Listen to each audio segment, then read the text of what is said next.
Opposition की सारी parties, Rahul Gandhi, Congress, सब ये कहते हैं कि मोदी जी ये जो है मैच फिक्सिंग कर रहे हैं इस चुनाव पर। उन्होंने कहा है कि ईडी, सीबीआई और ईवीएम के बिना आप चुनाव नहीं जीत सकते। क्या कहेंगे आप? ईवीएम का जवाब तो देश की सुप्रीम कोर्ट ने दे दिया है,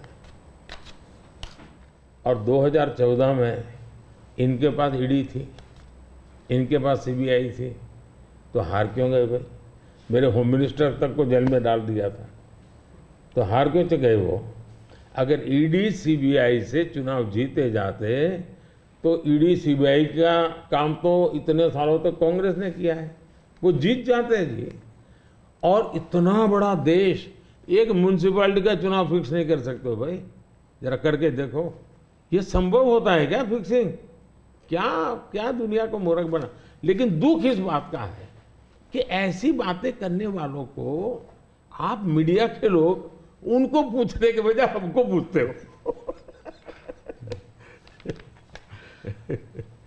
मोदी जी थोड़ा सा लेकिन इसमें एक बात चौकस है जी, मैं मानता हूं पिछले कई दिनों से इंडिया अलायंस के लोग इतने निराश हो चुके हैं कि अभी उनको बहाने ढूंढना बहुत जरूरी बन गया है, क्योंकि पराजय के बाद भी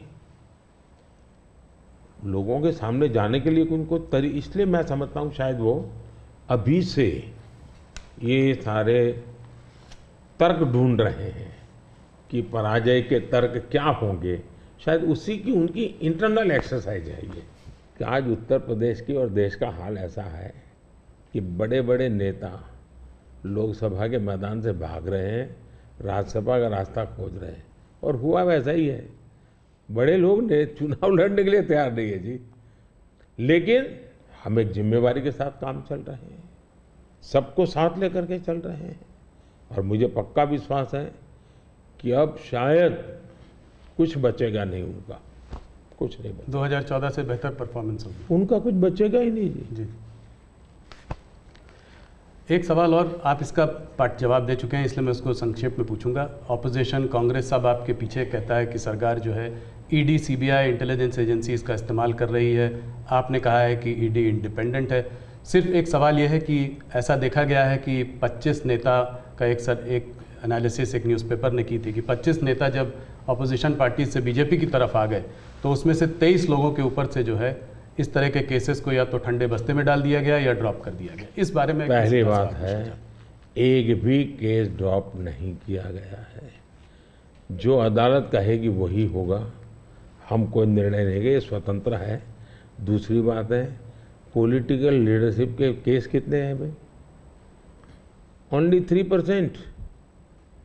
97% अच्छे ब्यूरोक्रेट जेल में है। आखिर के इन संस्था का जन्म क्यों हुआ है भाई? अगर इन संस्थाओं का जन्म इसी काम के लिए हो तो काम नहीं करेगी क्या? और अदालत इतनी बड़ी है जी, किसी को जमानत नहीं दे रही है अदालत, तो अदालत देखती होगी ना भाई। और भ्रष्टाचार के मामले में हम कम से कम उसको लाइट न ले जी। सचमुच में देश में चर्चा होनी चाहिए कि पहला एक जमाना ऐसा था, आपको आरोप लगता था ना तो भी हल जाते थे। आज गुनाह सिद्ध हो चुका, सजा हो चुकी, फिर भी आप हाथ ऊंचा कर करके फोटो निकलवा रहे हो। आप भ्रष्टाचार का महिमा मंडन कर रहे हो। इस देश में ये आलोचना का विषय होना चाहिए। भ्रष्टाचार को न्यू नॉर्मल के रूप में ट्रीट नहीं करना चाहिए, वरना इस देश का बहुत नुकसान होगा जी। ये सवाल बीजेपी और अदर्स का वाला नहीं है, देश के लिए ठीक नहीं है कि आप इसको न्यू नॉर्मल बना दें। और मैं देख रहा हूँ धीरे धीरे ऐसा वातावरण बनाया जा रहा है, हाँ ठीक है यार वो तो चलता रहता है। यही तो देश, गरीब आदमी मर रहा है जी। हमने कैसे भी करके इससे देश को मुक्त करना चाहिए, रिजॉल्व होना चाहिए कंट्री का, वो नहीं हो रहा है जी। और मैं तो मानता हूँ कि भाई देखिए, मैं जो कोशिश कर रहा हूँ, एक सिस्टम को पॉलिसी ड्रिवन बनाओ, टेक्नोलॉजी को भरपूर लाओ।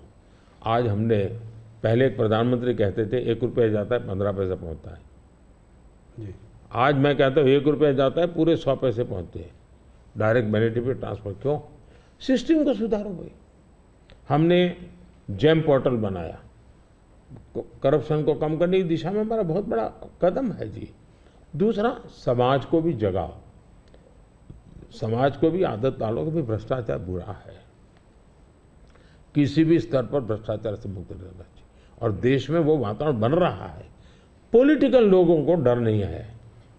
और मैं मानता हूं उसमें कुछ मात्रा में ये जो सिर्फ हमारा विरोध है इसलिए उनका समर्थन कर देना, ये शोभा नहीं देता है भाई।